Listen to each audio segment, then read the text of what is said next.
Boa noite, doutor Fabrício. Boa noite, Thiago. Tudo bom? É sempre um prazer a gente estar aqui.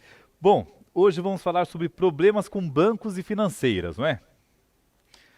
Quais são as maiores queixas feitas por clientes de banco? Bom, Thiago, isso sem dúvida nenhuma são os problemas que envolvem cartão de crédito. A gente tem hoje, né, segundo a Febraban e segundo os órgãos de defesa do consumidor, o Procon, numa pesquisa que foi feita recentemente, demonstrou, na verdade, que os golpes com o os golpes bancários de um modo geral, né, golpe do Pix, golpe do motoboy, fraude de boleto, enfim, vários desses golpes, como também as queixas relacionadas aos cartões de crédito, problemas com os cartões de crédito, são os campeões de reclamação aí relacionados aos problemas com o banco. Certo. Quando o consumidor tem um problema com o banco, quem ele deve procurar? Então, Thiago, isso aqui é muito importante a gente entender. A última pessoa que ele deve procurar é o gerente. Já vou deixar claro isso para você. Porque o gerente ele tem metas para bater. O gerente, na verdade, ele já é treinado para dizer que se você tem um problema, o problema é seu, nunca é do banco. Então, talvez isso a gente não devia fazer a primeira reclamação para o nosso gerente. É importante que você possa se utilizar primeiro o saque do banco, né, o serviço de atendimento ao cliente. Quando você faz uma reclamação nesse saque, esse saque vai te dar um número de protocolo. Esse é o primeiro pedido que você deve fazer. Se você, por exemplo, foi vítima de uma fraude, é importante que você ligue diretamente nesse saque e já peça o bloqueio relacionado à sua conta bancária, ao seu aplicativo do banco, já comunique efetivamente isso. Esse saque ele tem um prazo de 5 dias úteis para resolver o seu problema. Se ele não resolver em até 5 dias úteis, você pode fazer a reclamação efetivamente para a ouvidoria do banco, que é um outro órgão que é quem controla o serviço de atendimento ao cliente. Essa ouvidoria também vai lhe dar um outro número de protocolo. E se isso não for resolvido, você vai ter já as duas reclamações prontas para você poder efetivamente judicializar, mover uma ação judicial se for necessário. É importante também que você faça a sua reclamação no Banco Central, porque o Banco Central, independentemente de qual é o banco que está sendo aí um problema na sua vida, o Banco Central, ele na verdade é o órgão que regulamenta tudo isso. Então o Banco Central, ele é literalmente alguém que ajuda o consumidor quando existem esses problemas. Além disso, você pode fazer a reclamação naqueles sites específicos como consumidor.gov.br ou até mesmo Reclame Aqui. Esse site consumidor.gov.br ele é extremamente importante para poder resolver esse problema específico no sentido de impedir que essas pessoas ou esses órgãos que têm um registro nesse site consumidor.gov.br possam ter relacionamento aí efetivo com os poderes públicos. E depois de tudo isso, você ainda pode fazer um boletim de ocorrência na delegacia e aí sim, se for o caso, você fala com o seu gerente. Repara que você tem várias medidas que podem ser tomadas, uma atrás da outra, inclusive, você pode tomar várias medidas ao mesmo tempo, mas o que a gente diz é nunca telefonar para o gerente no primeiro momento, porque quando você liga para o seu gerente, esse gerente tem meta para bater, e aí fatalmente ele vai dizer que não pode fazer nada, porque o problema, na verdade, não é do banco, o problema é seu. Então, se você fizer todas essas reclamações nesses órgãos especificamente, posteriormente você vai poder falar com ele. E aí você já tem todas as reclamações feitas de uma forma a poder resolver o seu problema. Certo. Doutor, aqui no litoral acontece muito roubo e furto de celular, não é? Não só no litoral, como no país todo. Ó, o Anuário Brasileiro de Segurança Pública informa que um celular é roubado ou furtado a cada 33 segundos no Brasil. O que fazer se o celular for levado por um criminoso? A primeira coisa que a gente tem que lembrar, Thiago, que é uma coisa muito importante, se refere à questão do celular seguro. Existe hoje um aplicativo que foi feito pelo próprio governo federal que permite que você faça exatamente um bloqueio relacionado a isso. Ele é de fácil consulta, ele é muito fácil de utilizar, você inclusive pode observar isso na própria internet. Digitando lá o Google, colocando o celular seguro, você vai ver como você pode fazer isso.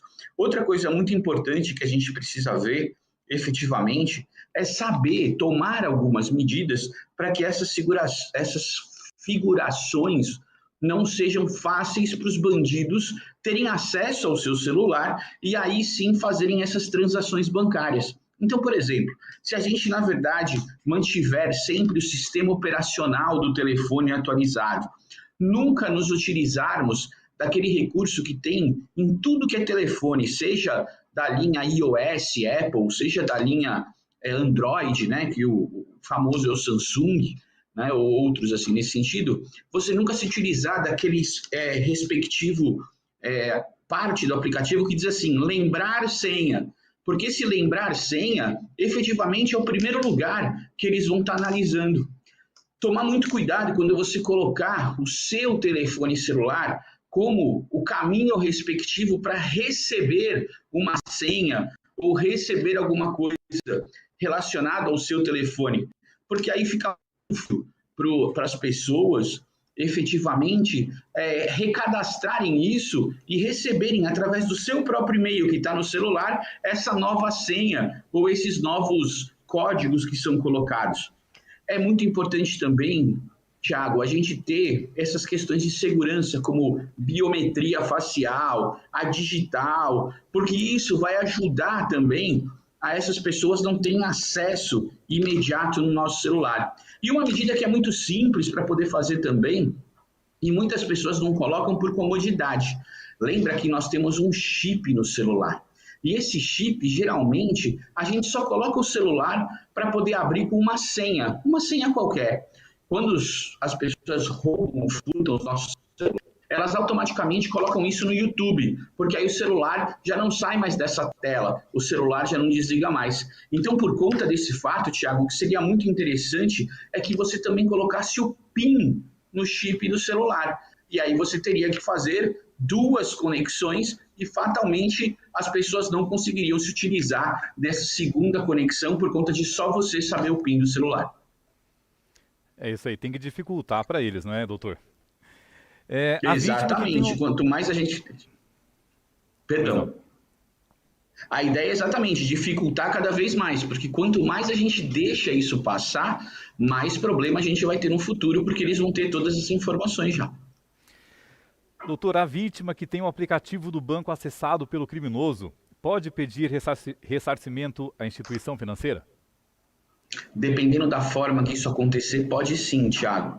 É muito comum a gente observar hoje que existe aquele golpe do sequestro relâmpago, né? Ou seja, as pessoas, na verdade, acabam sendo aí sequestradas para que possam fazer um Pix imediatamente relacionados a esse fato. Isso é possível? Sim, é possível buscar esse ressarcimento. Da mesma forma, se você tiver aí uma violação que foi feita em relação aos aplicativos de mensagem, como por exemplo clone ou alguma coisa nesse sentido, desde que você faça os pedidos devidamente seguindo aquelas regrinhas que a gente conversou no começo, também existe essa possibilidade de pedir o ressarcimento para a instituição financeira.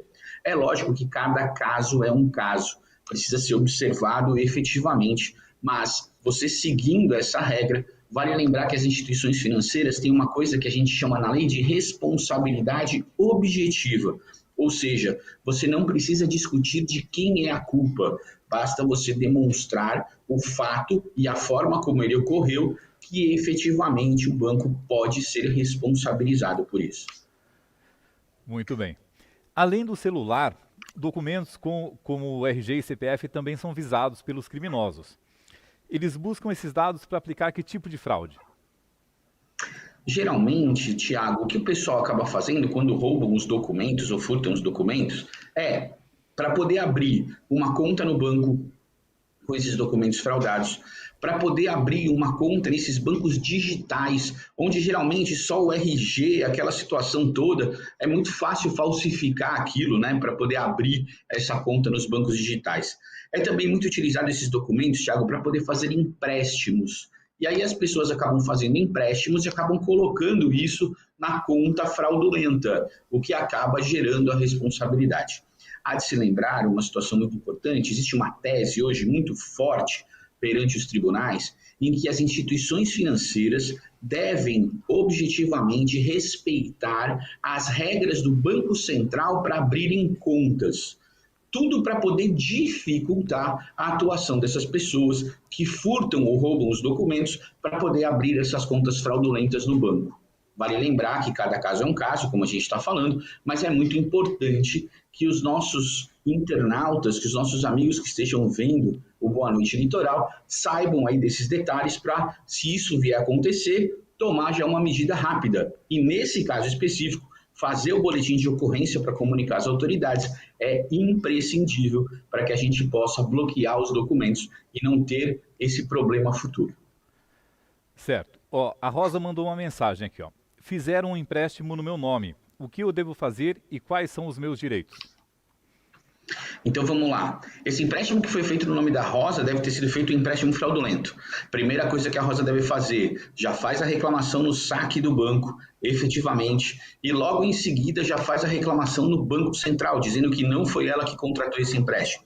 Independentemente disso, também já corre, faz a reclamação no gov.br, contando a historinha dela, e faz efetivamente já o boletim de ocorrência, já vai na delegacia e faz o boletim de ocorrência também contando a historinha dela. Com toda essa situação, ela vai esperar aí mais ou menos 5 a 10 dias úteis para o banco dar uma resposta. Se a resposta não for positiva, Rosa pode fazer a reclamação no PROCON para poder estar simplesmente colocando ali um termo na reclamação, ou seja, dizendo, olha, eu estou fazendo a reclamação, mas o banco não está dando muita bola para mim, e procurar um advogado da sua confiança, procurar o OAB da sua cidade, procurar o Ministério Público e mover uma ação para poder ser ressarcida desses valores que foram feitos indevidamente da conta da Rosa. O que é muito importante lembrar é que, nesse caso, se ficar constatado realmente essa falha do banco, é importante lembrar que a Rosa vai receber o valor que foi descontado dela em dobro, sem prejuízo do dano moral que ela teve por conta desse fato. Em dobro? Em dobro, sim, Thiago. Então, se, por exemplo, é feito um empréstimo lá na minha conta de R$ 10.000 e eu, infelizmente, não consigo fazer isso rápido, no sentido de bloquear isso por conta dos problemas do banco, e vão descontando essas tarifas, vão fazendo isso, vão descontando as parcelas, efetivamente, até a hora de eu entrar na justiça, tudo aquilo que foi descontado, eu recebo em dobro por conta desse prejuízo. Então, se tivesse sido descontado os 10 mil, eu vou receber R$ 20.000. O STJ já deixou clara essa situação. Então, por isso é que a gente sempre fala que o nosso consumidor, aquele amigo que está vendo a gente aqui, não pode deixar para lá. Infelizmente, Thiago, é muito comum as pessoas deixarem para lá. Ah, eu vou lá reclamar no banco, isso não vai dar em nada. Eu vou reclamar no PROCON, isso não vai dar em nada. Por isso que é importante exigir o seu direito. E a partir daí, efetivamente, buscar essa sua indenização na justiça. Olha que legal.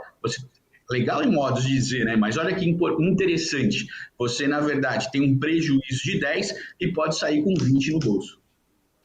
É isso aí, eu não sabia dessa não. Eu acho que muita gente não está sabendo dessa história, hein, doutor? Obrigado pela informação. Ó, a Mônica está perguntando aqui, ó. Ela está pedindo dicas para não cair em golpe financeiro. Nossa, tem tanta coisa para a gente poder lembrar, mas basicamente o que a gente coloca para não deixar as pessoas caírem em golpe financeiro é lembrar de alguns detalhezinhos importantes. Primeiro, Thiago, eu vou lembrar de uma coisa que a minha avó falava. A minha avó sempre dizia assim, ó, não existe almoço grátis. A gente, na verdade, sempre acredita naquelas coisas. Não, isso é muito legal. Olha, essa situação está bem mais barata. Olha, isso está bem mais fácil. E aí a gente acaba entrando e não sendo tão cauteloso e acaba caindo nesses golpes todos financeiros. Talvez a ideia importante, quando a gente for usar essas compras para fazer, né, essas compras pela internet, usar sempre o cartão de crédito e não o boleto bancário, não pagar à vista essas coisas, principalmente porque se houver golpe, dá tempo da gente poder fazer o estorno disso no cartão de crédito. Que você possa também, nada contra os pequenos empreendedores, mas é muito importante, se você não conhece aquele empreendedor, se você não conhece o endereço dele na internet, se você não conhece efetivamente aquilo que ele produz, é importante que você faça compras em umas lojas que são maiores ou que pelo menos têm aí esses requisitos de segurança um pouco maiores. quando você for receber algum boleto bancário para pagar, que você possa entrar no site do banco, isso é bem simples de fazer, e poder dar uma olhadinha se o banco, né, se aquele boleto tem aí o início do número do banco. É importante lembrar, por exemplo, a gente pode usar de exemplo aqui o Banco Bradesco. O Banco Bradesco tem um número especificamente. Esse número específico do Banco Bradesco, ele vai ser, quando começar o boleto dele, esse número vai ter que aparecer. Então é muito comum a gente poder analisar isso. E tomar muito cuidado com o Pix. O Pix hoje em dia é algo que veio facilitar muito para as pessoas, mas também gera um problema muito grande porque as pessoas acabam fazendo Pix e não analisando o que estão digitando, não estão vendo se aquela pessoa que você está fazendo a operação é a pessoa que está constando no Pix. Então, tomar também muito cuidado com isso. E lembrar que o banco não telefona para você, não pede cartão de crédito, não pede para você digitar algum número, não pede para você dar senha para ninguém. Tomar muito cuidado com esses detalhes, porque isso com certeza acaba causando prejuízo para os consumidores que não são tão cautelosos. Voltando a falar da minha finada avó, canja de galinha e um pouco de cautela não faz mal a ninguém. É isso mesmo. Muito obrigado pelas informações, doutor. Eu quem agradeço mais uma vez, Thiago, por a gente estar junto e estar podendo levar essas informações para os nossos amigos internautas.